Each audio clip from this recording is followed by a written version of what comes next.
사람이 마음으로 자기의 길을 계획할지라도 그것을 이루시는 분은 여호와 하나님이시다. 아멘.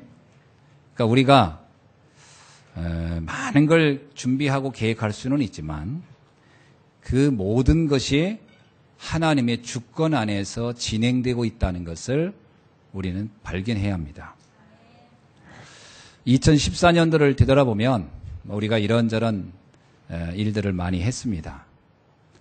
아마 이번에 성탄절날 영상을 통해서도 2014년 한 해 동안 우리가 어떤 일들을 쭉 했는지를 간단하게 영상으로 아마 보셨을 겁니다. 그것은 우리가 계획한 일인 것 같지만 그 일 속에 하나님이 섬세하게 계획하고 인도하시고 역사한 줄로 믿습니다. 아마 여기에 앉아 계신 여러분 한 사람 한 사람 이곳까지 인도되어지는 과정들이 우연인 것 같아도 그 속에는 하나님의 필연적인 계획이 있었다는 것을 기억할 수 있기를 바랍니다. 이제 2015년을 우리가 이렇게 보면서 앞으로는 어떻게 가야 될까? 아마 여러 가지 생각들이 교차할 겁니다. 저는 2015년을 생각하면서 이런 생각을 합니다. 성령 인도 받으며 가야 되겠다. 왜냐하면 내가 무엇을 계획할지라도 이것을 결국 이루시고 완성하시는 분은 하나님이시기 때문에 하나님이 인도하지 않으면 안 된다. 그렇죠? 결국 하나님이 개입하셔야만이 우리의 인생이 가장 축복된 길로 갈 수밖에 없는 줄로 믿습니다.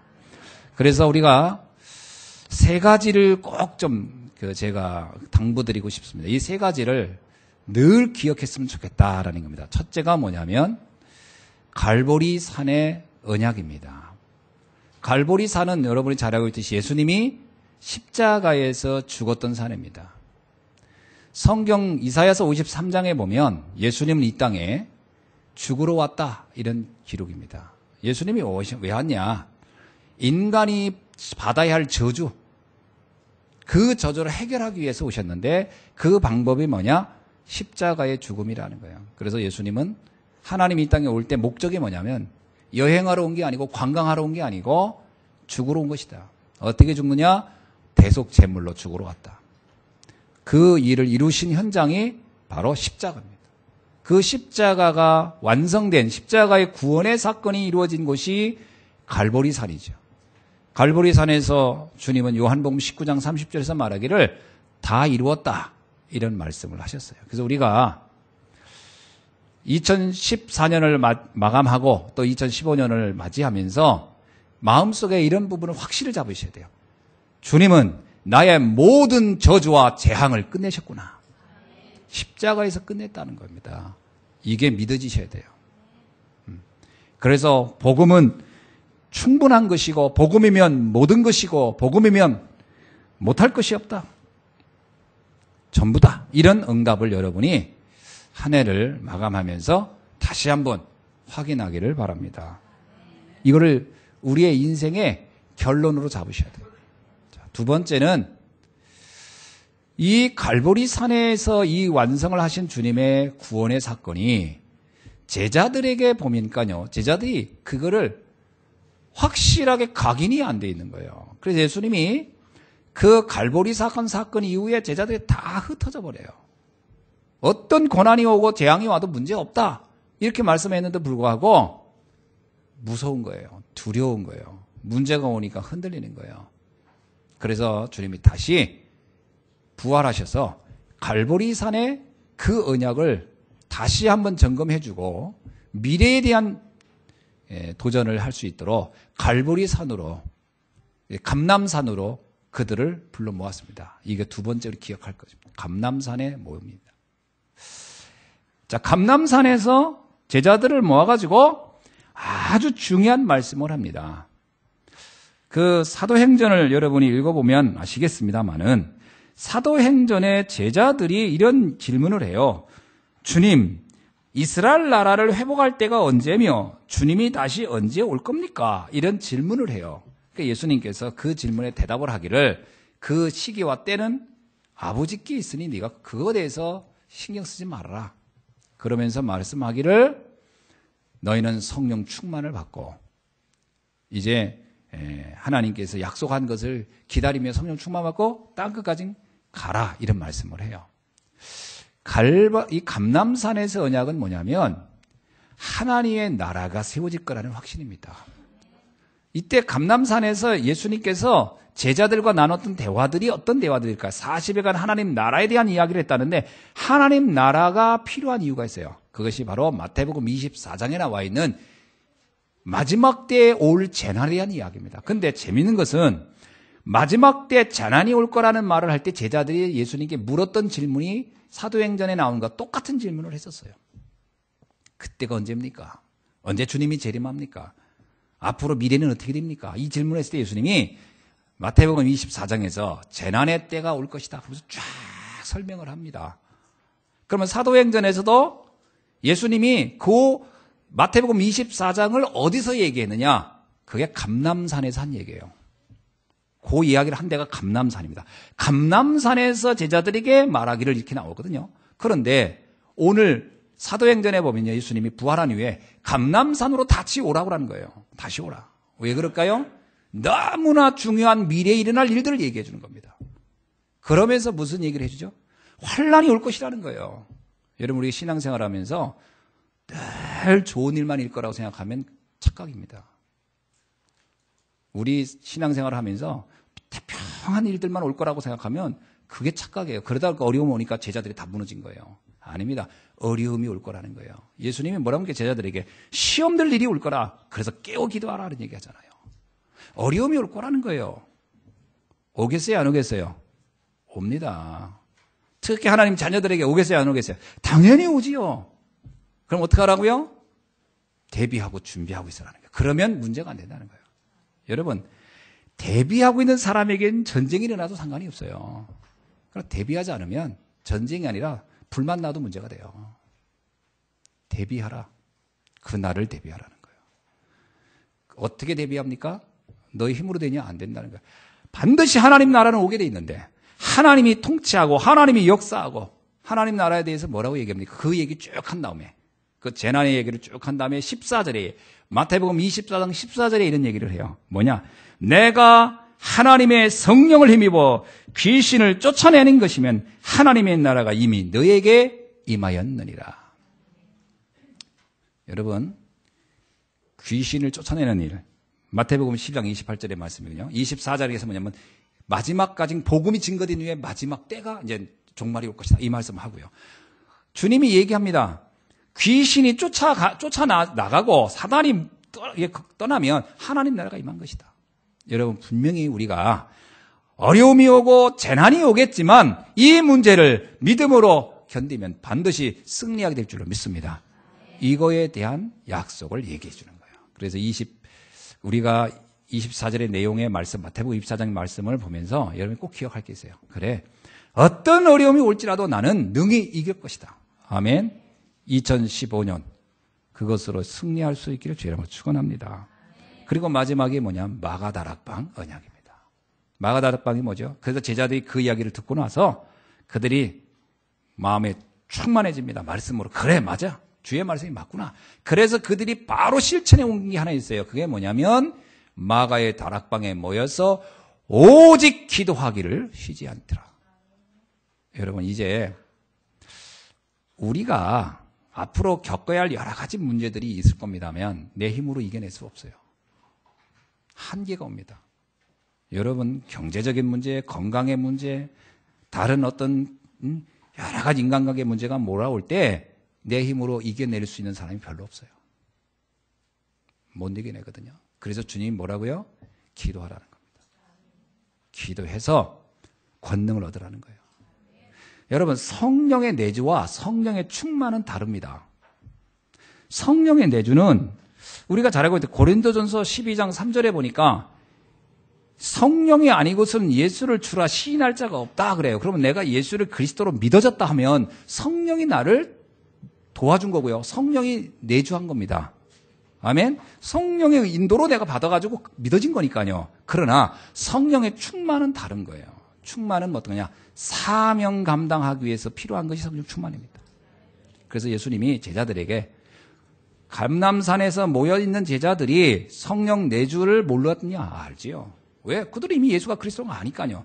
그들이 성령을 받았어야만 받은 겁니다. 문제는 성령의 충만하느냐 아니냐의 문제예요. 성령 충만이 왜 필요합니까?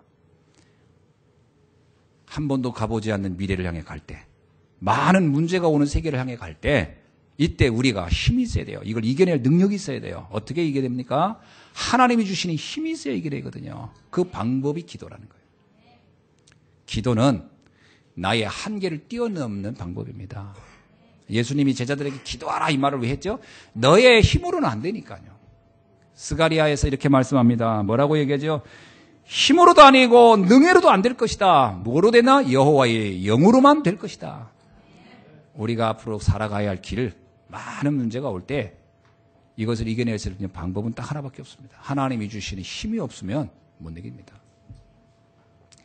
가장 참 이게 볼 때 참 안타까운 사람들이 어떤 사람이냐면요. 자기가 가지고 있는 그 알량한 지식과 알량한 배경과 알량한 능력으로 세상을 해결해 보려고 하는 사람이에요. 반드시 어느 날 그게 속수무책이라는 것을 알 날이 옵니다. 그래서 하나님이 우리 보고 하나님 주신 힘을 얻으라는 거예요. 그게 없이는 안 돼요. 여러분, 여러분 가정생활을 해봐도 아시지 않습니까? 가정생활 하나도요, 그게 내 힘으로 안 되더라고요. 되든가요? 안 됩니다, 그것도. 그러면 세상에 지식 가지고 되든가요? 안 돼요. 그러면 책 좀 읽으면 그게 되든가요? 안 됩니다. 돈은 있으면요. 돈이 있어도 안 돼요. 가정 하나를 지키는 것도 내 힘으로 안 됩니다. 사람들이 그럽니다. 저는 절대로 저는 지킬 수 있습니다. 그게요, 마음이 그렇지 할 힘은 다른 겁니다. 자녀들이 그런 얘기합니다. 저는 공부해서 어디 갑니다. 마음이 그렇지 힘이 없잖아요. 힘이. 2015년 되면 여러분 다짐을 많이 할 겁니다. 나는 이거 하겠다, 이거 하겠다. 마음이 그렇지 그 마음이 나쁘다는 얘기는 아니고 틀렸단 말이 아니에요. 그러나 그 마음대로 될 힘이 없잖아요. 문제는 힘이 없는데요. 힘이 없으니까 마음, 생각은 따로 가 있는 거예요. 그게 바울이 뭐라고 얘기합니까? 로마서에서 오호라 난 공고한 자로다. 내가 원하는 것은 이게 아닌데 자꾸 하나님의 뜻과 무관하게 그쪽으로 가고 있다. 왜? 힘이 없으니까요. 그래서 주님이 말씀한 거예요. 기다리라는 거예요. 성령 충만이 될 때까지 기도하라는 거예요. 여러분 2015년을 앞두고 우리가 결단할 게 있다면 성령 충만을 누려야 할 줄로 믿습니다. 그럼 어떻게 누립니까? 기도로요. 어떻게 기도로요? 사도행전 1장 1절을 여러분이 생각해 보세요. 주님이 내 인생을 모든 걸 끝냈구나. 이게 정말 믿어지셔야 돼요. 그러면 힘이 생깁니다. 두 번째, 반드시 내가 가는 현장마다 흑암은 떠나가게 돼 있고 하나님 나라는 세워지게 돼 있다. 이건 믿으세요. 그리고 내가 조금만 하나님 앞에 기도하자. 여러분 주님이 뭐라고 합니까? 찾고 구하고 두드리라 그러잖아요. 기도해야 됩니다. 찾아야 됩니다. 두드려 도전해야 돼요. 그죠? 구해야 됩니다. 생각이 기도라는 말을 하도 했더니 생각만 하고 계신데 기도하셔야 됩니다. 그래서 에레미야 33장 3절에 뭐라고 했어요? 한번 찾아봅시다. 에레미야 33장 3절에 뭐라고 얘기하고 있는지 우리가 한번 보시고 주님께서 우리에게 어떻게 기도하기를 원하는지 한번 봅시다. 시작. 33장 2절로 3절을 봅시다. 이를 행하시는 여호와, 그것을 만들어 성취하시는 여호와, 그의 이름을 여호와라 하는 이가 이와 같이 이르도다. 뭐라고요? 너는 내게 부르짖으라. 내가 내게 응답하겠고 내가 알지 못하는 크고 은밀한 일을 내게 보이리라. 아멘. 알지 못하는 은밀한 일을 내 수준으로 가져온 절대 해결할 수 없는 문제를 주께서 해결하시겠다는 거예요. 어떻게 하라고요? 기도하라는 거예요. 그래서 2015년도를 여러분이 딱 마음에 담으면서 그래, 금년은 어떤 일이 있어도 내 성령 충만을 받아서 나의 한계, 문제를 다 뛰어넘고 가리라. 어떤 환란이 와도 상관없다. 어떤 문제가 와도 상관없다. 내가 반드시 이것을 능히 정복하고 이기리라. 아멘. 이 믿음을 굳게 붙잡길 주의 이름으로 축원합니다. 지금 여러분의 고민거리가 있습니까? 있어요? 뭐가 고민거리입니까? 걱정거리가 있습니까? 밤잠을 못 자게 하는 문제가 있습니까? 그게 바로 기도 제목이에요. 아멘? 그거 가지고 한숨 쉬지 마시고 하나님 앞에 가지고 나오길 바랍니다. 주님이 하도 기도 안 하니까 기도거리를 주는 거예요. 왜 기도 줄까요? 이런 얘기하면 네가 기도하지 않아도 내가 그 문제를 해결해 줄 수 있을 것이다. 그러나 내가 나에게 기도해야 되느니라. 왜냐? 내가 여호와임을 너희가 알게 하기 위해서라. 여러분 왜 기도하라고 하죠? 하나님이 하나님 되심을 우리로 하여금 입증받고 싶은 거예요. 여러분 기도하셔야 됩니다. 목사님 저는 제 노력대로 할 겁니다. 그러면 그렇게 해보세요. 뭐 서너 개는 해결할 겁니다만 결정적인 건 해결이 안 될 겁니다. 기도하시라는 거예요. 그 서너 개 때문에 거기서 길들여가지고 기도 안 하시는 분들도 계시더라고요. 아유, 목사님, 뭐 기도하는 것보다 안 하는 게 홀라요. 안 해도 되던데요. 그렇습니다. 안 해도 될 겁니다. 하나님이 하나님 자녀인데요, 뭐. 그러나 정말 중요한 거, 크고 비밀한 것은 영원히 못 보고 갈 겁니다. 천국은 가죠. 천국은 갑니다. 그러나 하나님이 하시는 크고 비밀한 일은 못 보고 갈 겁니다. 하나님이 하시는 세계복음화, 땅끝까지는 나의 복음이 증인이 되라는 그 위대한 계획을 하나도 못 보고 갈 수 있어요. 여러분, 가난한 거지 나사로는요, 구원받은 건 맞습니다. 거지 나사로 구원받았잖아요. 천국 갔으니까. 그러나 그는 내가 알기로는 구원은 받았지만 하나님이 시대적인 계획 속에 있던 응답과 역사는 하나 못 보고 갔었을 거라는 거예요. 그걸 복이라고 볼 수는 없어요. 기도하셔야 됩니다.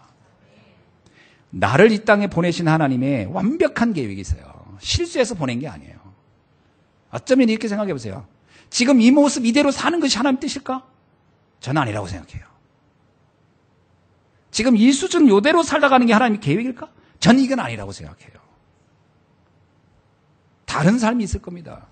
근데 그 삶은 우리가 모르잖아요. 그래서 에레미야 33장 3절에 크고 비밀한 일, 너희가 알지 못하는 그 삶이 있을 거라는 거예요.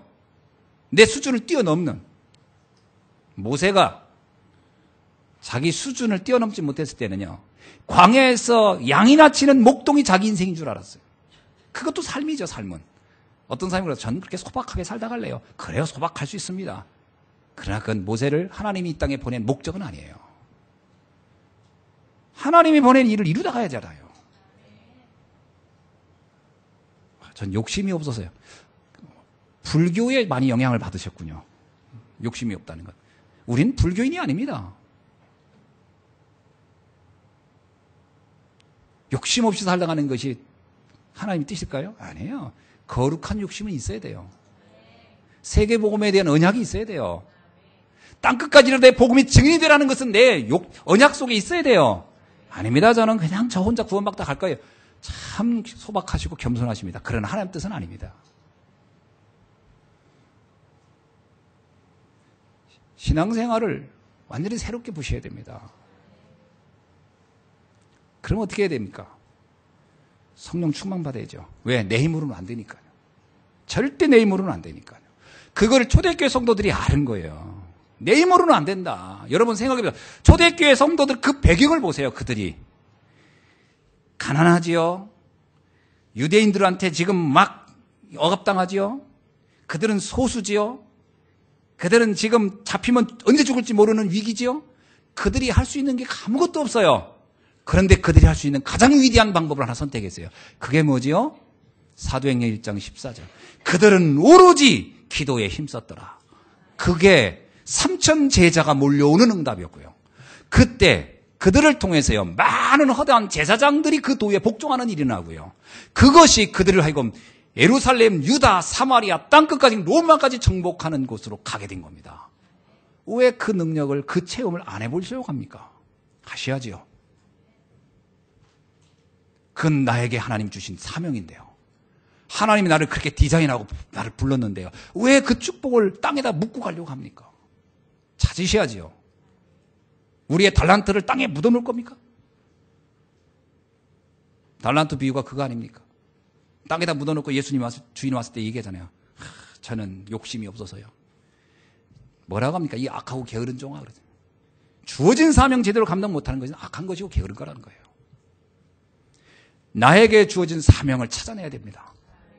그럼 어떻게 할까요? 지금부터 기도하셔야 됩니다. 여러분이 기도할 때 제목은 무궁무진해도 상관없어요. 이렇게 기도하세요. 저가 복의 근원이고 내가 모세 같은 응답을 저도 받기를 원합니다. 시대의 응답을 보게 하여 주옵소서. 그저 밥 3끼나 먹는 것이 제가 만족하는 삶이 사는 것은 제 뜻이 아닐 것입니다. 분명히 나를 통해 수많은 사람이 살아날 일들을 보게 하시옵소서. 가능한 겁니다. 제가 이번에 중국 북한사에 갔다 오다가 그 한 선교사님 이야기를 들은 거예요. 그 선교사님이 51살에 내가 선교사로 가야 되겠다. 여러분 51살이면요 인생을 이제 조금씩 좀 정리해야 되겠다 할 나이인데 51살에 이분이 결정한 거예요. 나는 선교 현장을 가야 되겠다. 그리고 이분이 선생님이었어요. 교직인데 교직을 그만두고 선교사로 자원했습니다. 그분이 필리핀에 갔어요. 가가지고 거기서 선교를 시작했습니다. 10년 만에 대학교 세우고 고등학교 세우고 중학교 세우고 그리고 10년 딱 됐는데 이분에게 암이 왔어요. 그리고 61세에 소천했어요. 얼마 못 사시고 그분이 한 10년 만에 큰 응답을. 이분이 마지막 임종하실 때 그랬답니다. 나의 인생은 후회 없는 삶이었다. 여러분 무궁무진한 가능성이 하나님이 우리 앞에 놓고 우리를 부르신 줄 믿습니다. 나이를 생각하지 마세요. 하나님은 나이에 별로 관심 없습니다. 나이가 어려도 노인이 있고요. 나이가 많아도 젊은이가 있어요. 그죠? 나이가 10대인데도 생각이 고요해가지고 아무것도 안 하려고. 그건 늙은 거예요, 이미.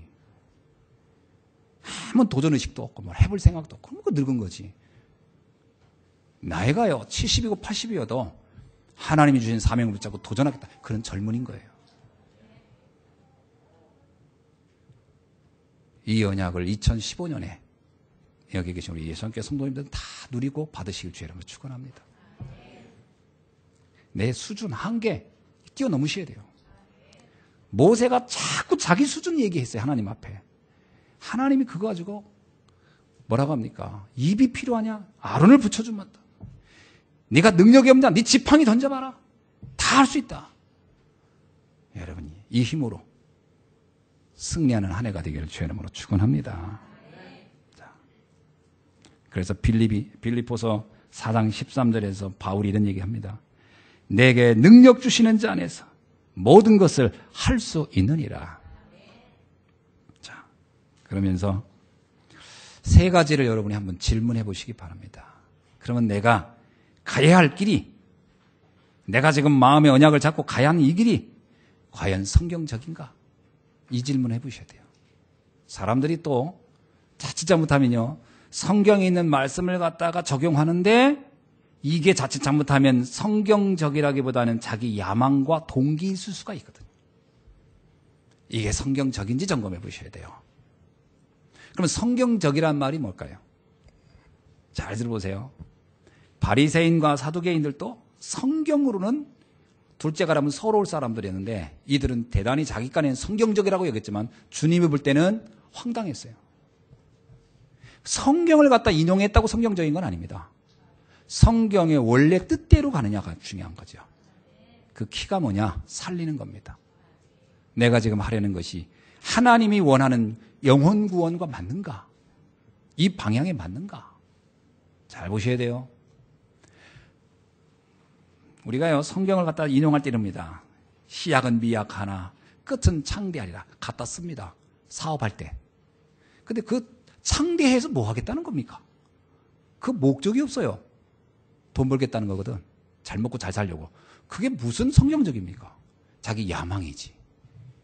그 성경적이지 않습니다. 성경에 글자를 갖다 땄다고 성경적입니까?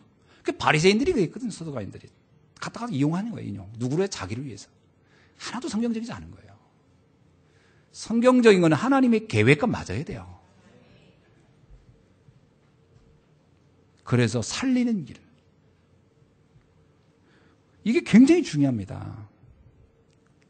제가 얼마 전 신천지에 갔다 온 분이 저한테 얘기하더라고요.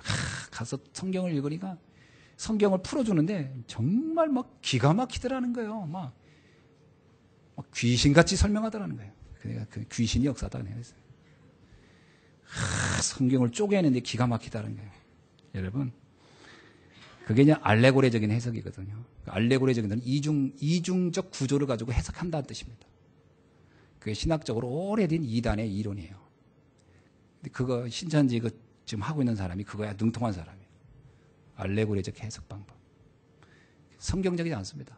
성경의 말을 갖다 인용한다고 성경적이냐? 아닙니다. 성경이 뜻하는 계획이 있어요. 영혼 살리는 일이 맞느냐? 그 사람들 한 거 보세요. 교회 막 분열시키고, 막 다 이간질시키고. 어찌게 성경적입니까? 완전히 악마적이지. 절대 성경적이지 않잖아요. 성경적이란 것은 살리는 거예요. 그래서 내가 사업을 한다, 뭐 이게 정말 영혼 살리는 일과 맞는가? 이것부터 방향을 맞춰야죠. 두 번째, 복음적인가? 여러분, 살리는데 희생하고 섬기고 양보하고 사랑하고 그거 해서 살릴 수 있느냐? 아닙니다. 못 살려요. 그건 사람의 마음을 조금 위로해주고 좋게는 할 수 있지만 그렇게는 못 살려요. 복음적이어야만이 살려요. 그러면 내가 하는 일이 복음을 전하는 것과 얼마나 가까운가?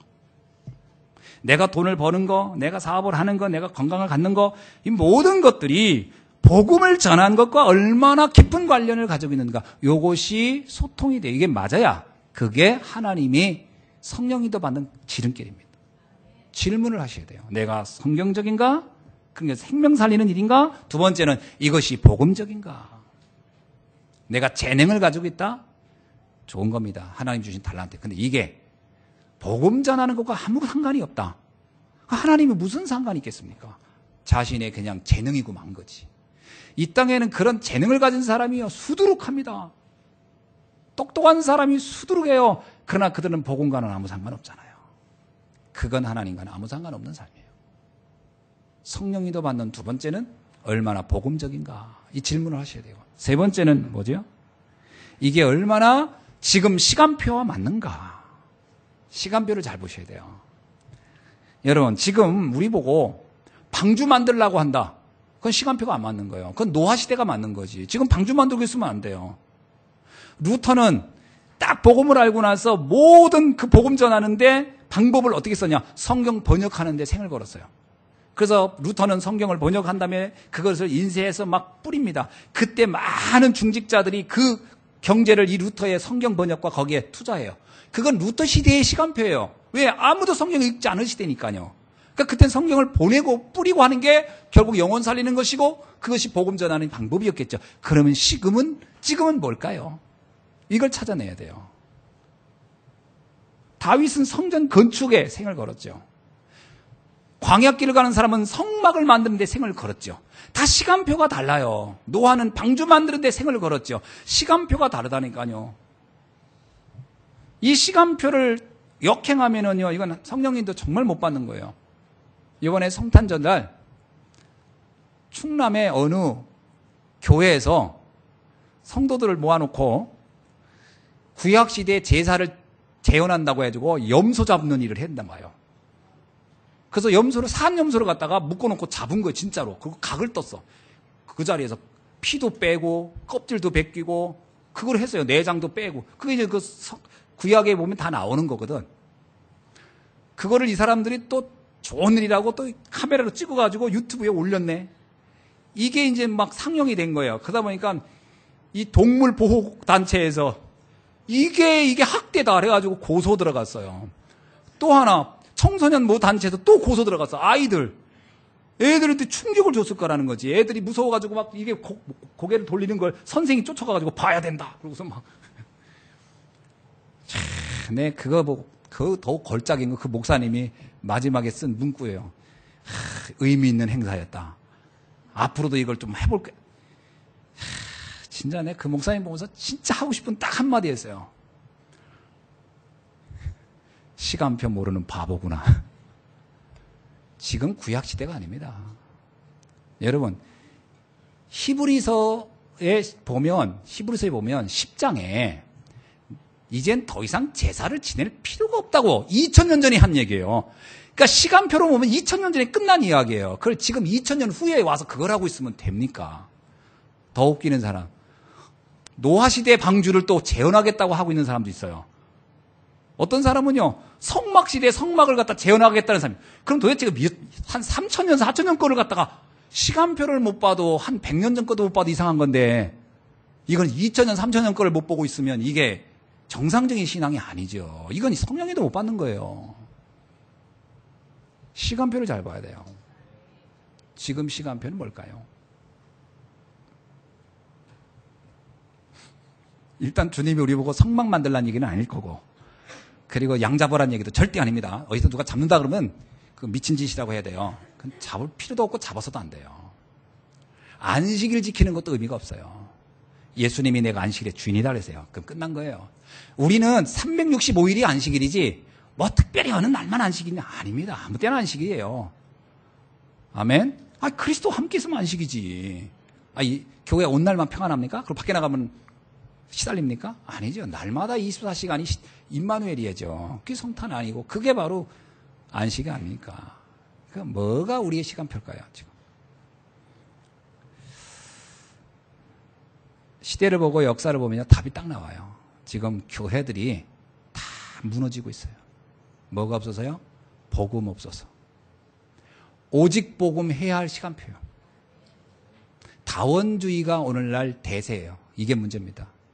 이것저것 다 믿어도 구원받는다는 그런 이론, 그런 적은 없어요.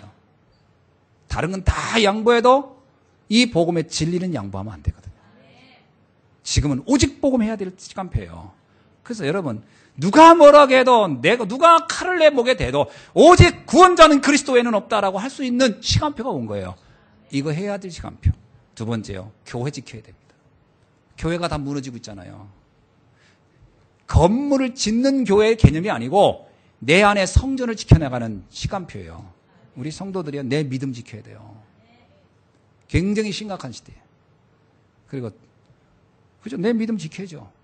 주님이 뭐라 합니까? 말세에 내가 뭘 보겠냐? 너의 믿음을 보겠노라. 믿음 지켜야 돼요. 현장이 다 죽어가고 있어요. 특별히 현장을 누가 살려야 됩니까? 중직자 시대를 열은 거예요. 그래서 평신도 운동을 연 거예요. 여러분, 초대교회 보세요. 바울 같은 사도가 있는 반면에 70인 중직자가 현장에 더 많았어요. 그들이 현장에서 복음 운동을 했기 때문에 예루살렘도 변화되고 사마리아도 변화되고 마게도니아, 에베소서 다 변화시킬 수 있었던 게 중직자들이에요. 성도들이에요. 현장에서 복음 전하는 성도들이 있어야 됩니다. 이게 초대교회는 그렇게 했거든요. 루디아 평신도입니다. 야손 평신도예요. 브리스라굴라 평신도예요. 로마서 16장의 사람들 다 평신도예요. 사도는 바울, 베드로, 요한 이런 몇 명 없었어요. 현장에서 실제 말씀 운동한 건 다 평신도들이에요. 이게 다 죽었어요. 로마 카톨릭이 딱 교권화돼가지고 성직자 중심으로 성경을 평신도를 읽지도 못하게 만들 때 루터가 그걸 뒤집은 거예요. 평신도들도 또 다 성경 읽어야 된다. 그게 개혁이었어요. 첫 번째 개혁. 유대인들이 바리새인 사두개인 회당에서 제사장들만 예배드리고 제사장들만 다 하고 나머지 성도들은 저 이방의 뜰에 앉아가지고 여기서 하라는 대로 꾸벅거리기만 했던 그걸 뒤집은 것이 초대교회 성도예요. 평신도들이 복음 전하라 들어가서 이거를 다시 뒤집은 게 누가? 루터. 제2의 종교개혁이죠. 그럼 제3의 종교개혁은 뭐예요? 오늘날이요. 다시 성도님들 또 똑같아요. 교회 와서 예배만 드리고 귀로만 듣고 그냥 가버리는 거예요. 이게 신앙생활 아닙니다. 현장에서 말씀 전해야 돼요. 문제는요, 20년, 30년 신앙생활을 해도 사람을 잡고 내가 복음 하나 설명할 수 없도록 다 무너져 버렸어요. 누구의 전략일까요? 사단의 전략이에요. 지금같이 글자 다 읽죠. 머리 뛰어나죠. 지혜롭죠. 그런데 이상하게 다른 건 다 말하는데 오직 하나 복음만 말 못해요. 네, 전에 우리 여전도 회장이 우리 여기 때만 전했던 교회 초기 제가 처음 교회 때 여전도 사람 만나면 복음 한마디 못 하는데 아메이 얘기는 엄청 잘하네. 구역 모임만 되면 아메이를 설명하는 거야. 아메이를 어디서 그렇게 다양한 재료를 갖다 설명하는지. 내가 그래서 아메이 구역장이라고 그랬어요. 그거 10분의 1만 복음 전해봐라. 나중에 나한테 덤비더라고. 복음 전하고 했다고요. 다 무너졌어요. 다. 성도들이요, 사람 만나서 진짜 이 사람이 필요한 게 복음인데, 아유, 복음 필요한데 이거 이상은 더 뭘 말을 못해요. 이거 개혁해야 됩니다. 지금 시간표가요, 평신들이 살아나야 돼요. 왜 하나님이 우리 교회, 우리 민족을 축복한지 아세요? 우리 민족의 학벌 수준이 높거든요. 유대인들처럼. 유대인들이 이 지식 수준이 높잖아요. 글을 모르는 사람이 없잖아요. 그러니까 그들이 복음 전하기 가장 좋은 민족이에요. 왜 하나님 우리 민족을 쓴 것 같습니까? 저는요, 이 학벌하고 상관이 있다고 봐요. 우리가 공부 고등교육 다 받잖아요. 거의 글 모르는 사람 없잖아요. 다 읽고 다 쓰고 다 하잖아요. 그러면 복음을 전할 수 있는 모든 기본은 다 된 거예요. 근데 안 해요. 아니, 못해. 안 하는 게 아니라 못해요. 왜? 훈련이 안 돼 있어요. 훈련이 필요한 것도 아니에요.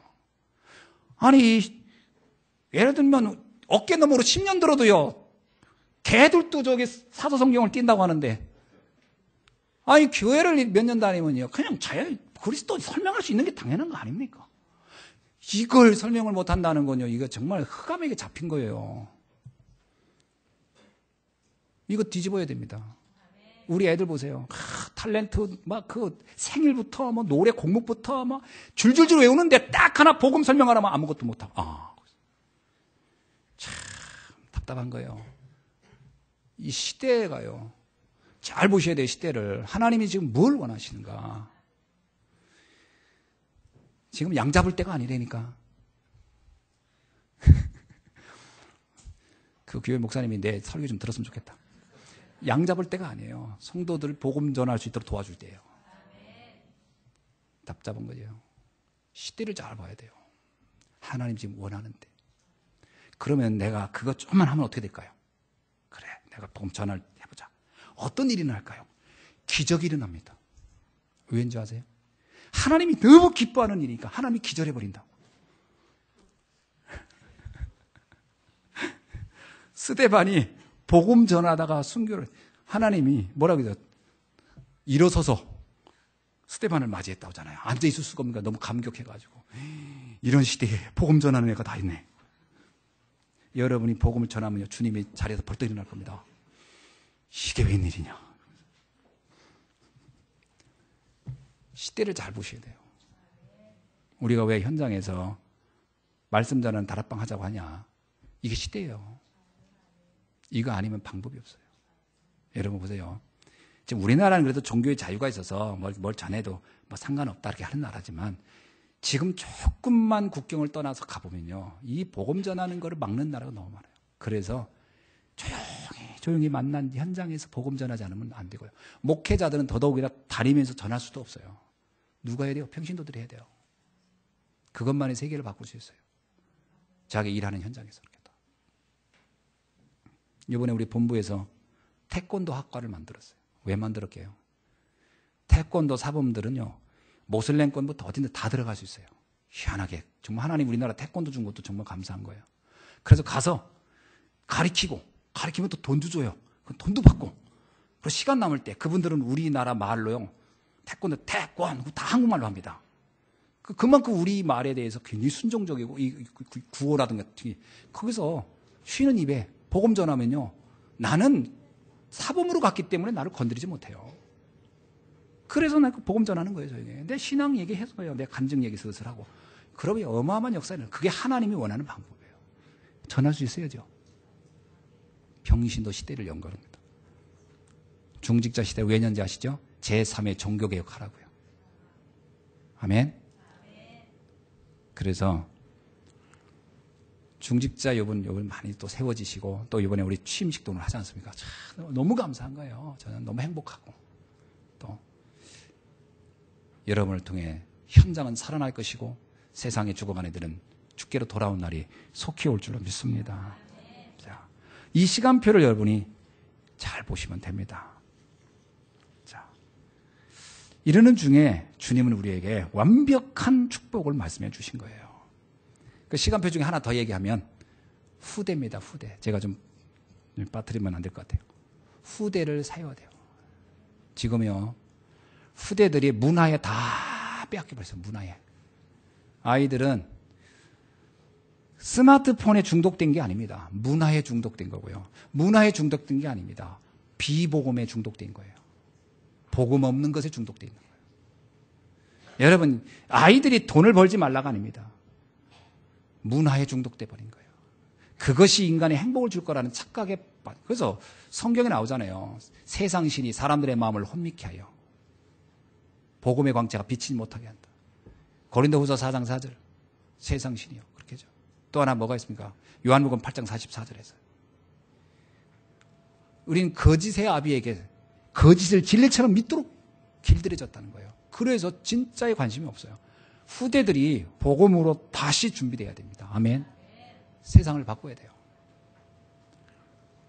그래서 우리 성도님들이 우리 청소년들 이 렘넌트라는 단어는 구루터기라는 단어를 영어로 쓴 겁니다. 구루터기. 왜 그러면 렘넌트라는 단어를 그렇게 굳이 쓰느냐? 렘넌트라는 단어가 옷감에서 말하면 옷감의 짜투리예요. 처음에 이게 옷 기업서 이렇게 옷을 이렇게 그 뭐라고 합니까? 이렇게 붙여서 옷을 만드는 거 있죠. 예? 콜트, 퀼트. 그 첫 번째 옷감을 렘넌트라고 하는 겁니다. 첫 번째 옷감, 시작점이에요. 왜 렘넌트라? 이 시대가 다 무너져 있는 거예요. 상수리나무, 뱀나무가 다 뱀을 당하여도 구루터기는 남아있을 거지. 그 구루터기 시작이에요. 모든 것 시작점. 어떻게 해요? 복음으로 다시 시작하라는 거예요, 세상. 그래서 그 단어를 쓰고 자꾸 각인시키는 거예요. 언어는 기도 제목이 되고 언어는 그 개념을 정리해 줍니다. 그렇죠? 왜 야곱의 이름을 이스라엘로 했습니까? 왜 아브라함을 아브라함이라 했습니까? 왜 사라의 이름을 바꿔요? 그게 기도 제목이 되니까요. 그래서 이 언어는 굉장히 중요한 힘이 있거든요. 그래서 우리 렘넌트는 자꾸 렘넌트라는 단어를 쓰는 거야. 넌 렘넌트다. 넌 시작할 것이다. 세상을 바꿀 것이다. 너부터 모든 게 다시 일어날 것이다. 알려줘야 되는 거예요. 지금 세상을 누가 바꿀 겁니까? 우리 기성세대는 이미 어떤 면에서는 이 복음 하나 붙이고 딱 붙잡고 세계복음만 하는데 조금 더 응답받다 가면 돼요. 그러나 우리 렘넌트들은 오는 세계를 바꿔야 됩니다. 그게 그들의 시간표예요. 여기에 우리가 집중해야 됩니다. 그렇죠? 이 시간표 놓치면 안 돼요. 자, 그러는 중에 오늘 로마서 16장 마지막 말씀입니다. 세 가지를 여기서 말해주고 있어요.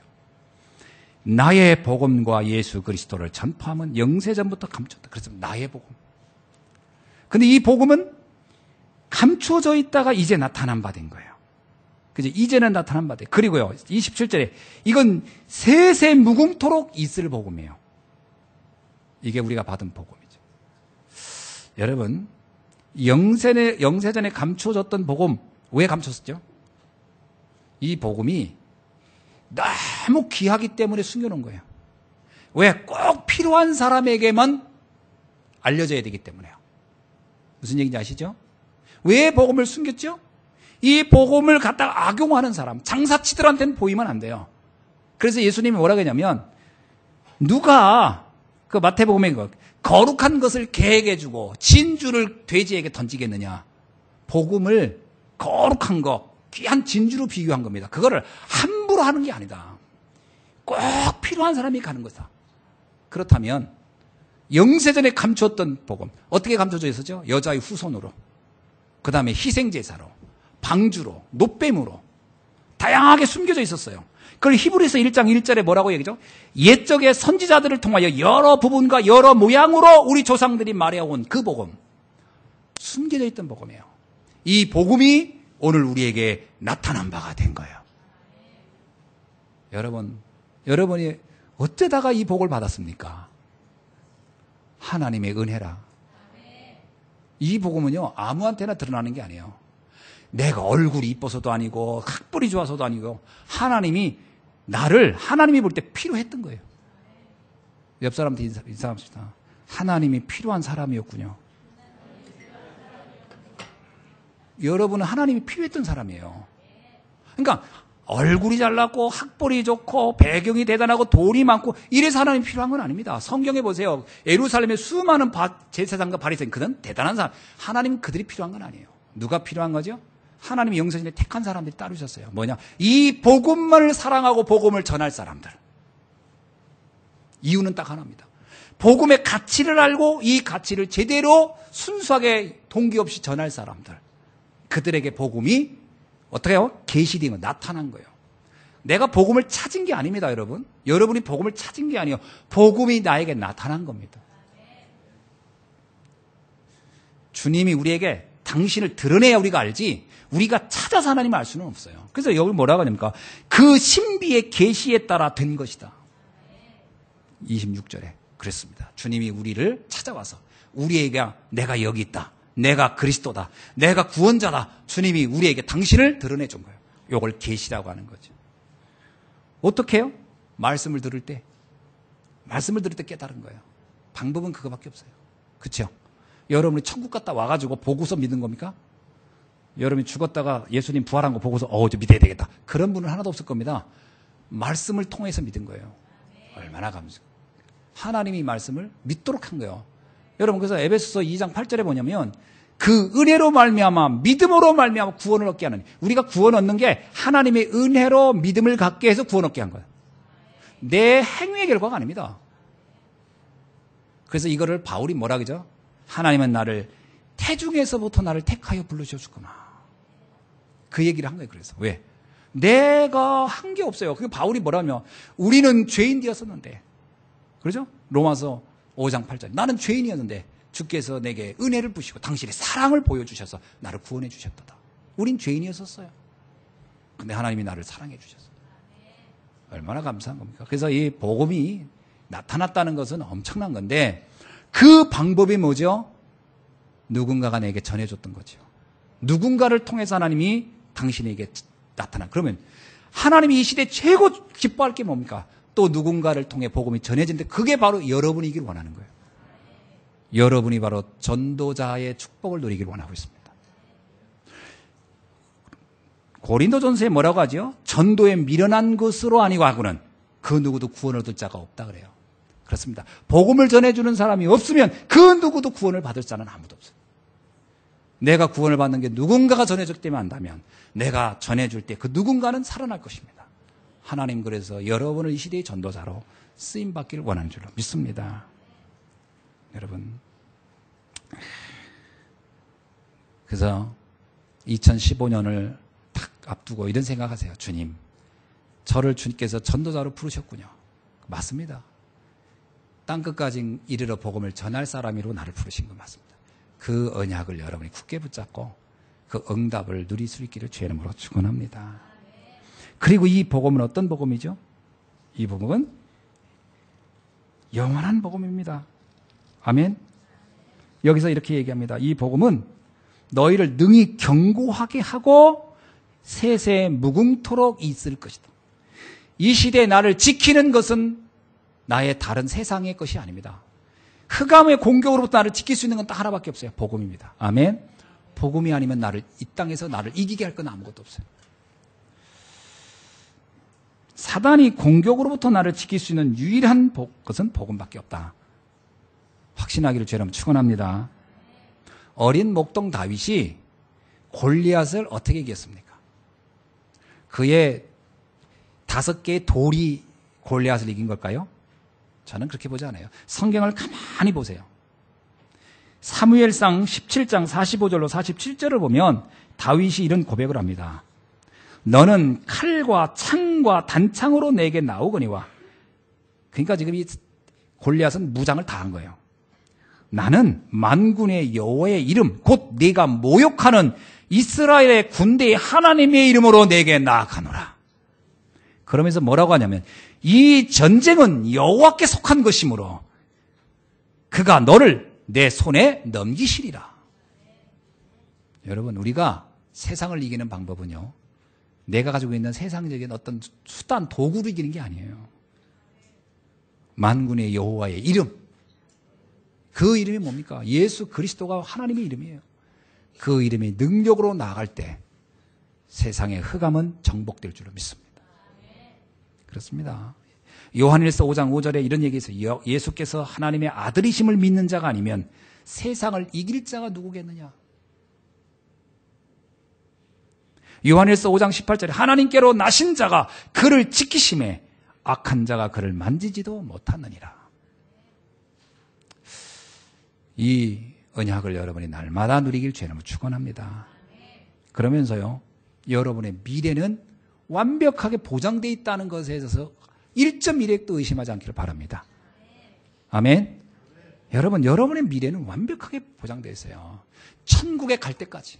아니, 천국에서 주님과 왕노릇하며 1000년간 통치하는 그날까지도 주님은 우리를 보장해 놓은 겁니다. 마태복음 28장 20절에 이런 말씀이 있어요. 볼지어다 내가 세상 끝날까지 너희와 항상 함께 있으리라 하시니라. 여호수아 1장 7절로 9절에 보니까 이런 얘기가, 오직 강하고 극히 담대하라. 나의 종 모세가 내게 명령한 그 율법을 다 지켜 행하고 우로나 좌로나 치우치지 말라. 그리하면 어디로 가든지 형통하리라. 그러면서 뭐라고 하냐, 강하고 담대하라. 두려워하지 말라. 놀라지 말라. 내가 어디로 가든지 내 하나님 여호와가 너와 함께 하시느니라. 주님이 여러분과 늘 함께 한다는 겁니다. 여러분이 2014년도 하나님이 함께 있다면 2015년도 주님이 여러분과 함께 할 것을 확신하시기 바랍니다. 그래서 이 복음을 붙잡고 갈 때만이 여러분의 인생의 재창조의 역사가 일어날 줄로 믿습니다. 이번에 2014년을 이렇게 마감하면서 우리 교회적으로 기도 제목이 하나 주어졌어요. 우리 주영주 장로님이 갑작스럽게 몸이 아파서 병원에 가봤더니 좀 안 좋은 질병으로 판명이 났습니다. 그러나 저는 그 이야기를 듣는 순간 이런 생각이 딱 들었어요. 그래, 기도 제목이고 도전해야 할 일이고 승리의 내용이다. 2015년을 앞두고 주님이 우리 교회와 우리 성도들에게 중요한 응답을 주시겠구나. 증거를 보여주시겠구나. 그렇다면 이번에 이것을 통하여 우리가 응답을 받자. 여러분, 2015년을 여러분이 어떻게 생각하고 있습니까? 복음만이 우리를 재창조할 수 있는 줄 믿습니다. 시편 121편 1절로 8절에 보니까 이런 말씀이 있어요. 내가 산을 향하여 눈을 돌리라. 나의 도움이 어디서 올까? 나의 도움은 천지를 지으신 여호와께로소이다. 우리를 도울 자는 하나님밖에 없는 줄로 믿습니다. 그분이 나와 함께 한다는 거예요. 그 누구도 나를 도와줄 수 없습니다. 하나님만 나를 도와줄 수 있어요. 내가 정말 복음 안에 있다면 하나님은 우리의 인생의 모든 것을 책임지시고 인도할 줄로 믿습니다.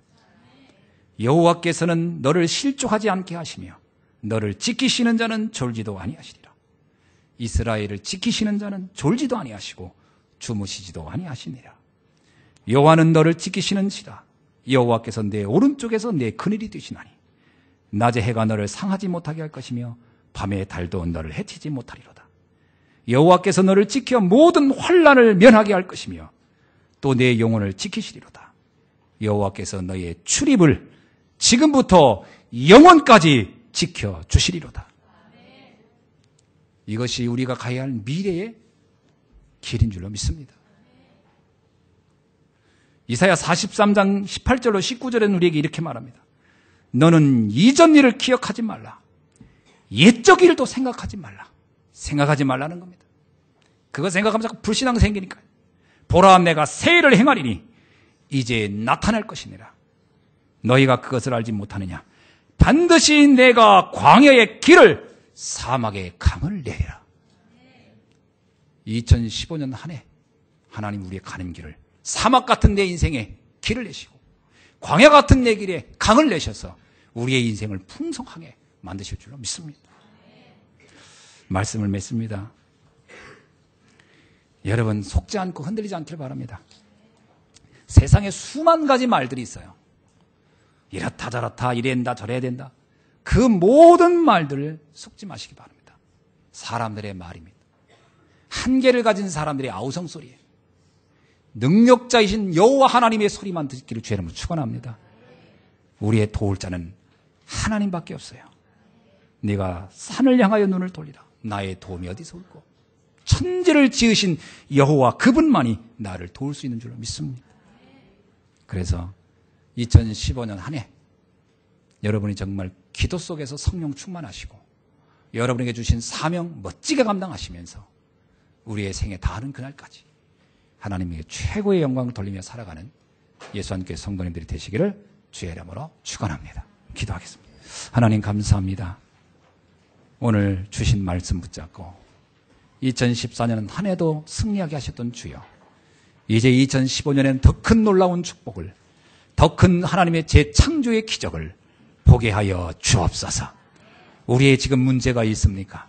지금 우리 앞에 있는 큰 홍해 같은 장애물이 있습니까? 주여, 이 시간 우리가 믿음의 기도를 통하여 기적의 역사를 체험케 하여 주옵소서. 사막의 길이, 광야의 강이 나는 역사를 보게 하여 주시고 우리를 도우실 천지를 지으신 여호와를 바라보는 그 믿음으로 승리하게 하옵소서. 하늘과 땅의 모든 권세를 가지시고 지금 우리와 함께 하시는 우리 주 예수 그리스도의 이름으로 축복하며 기도하옵나이다. 아멘.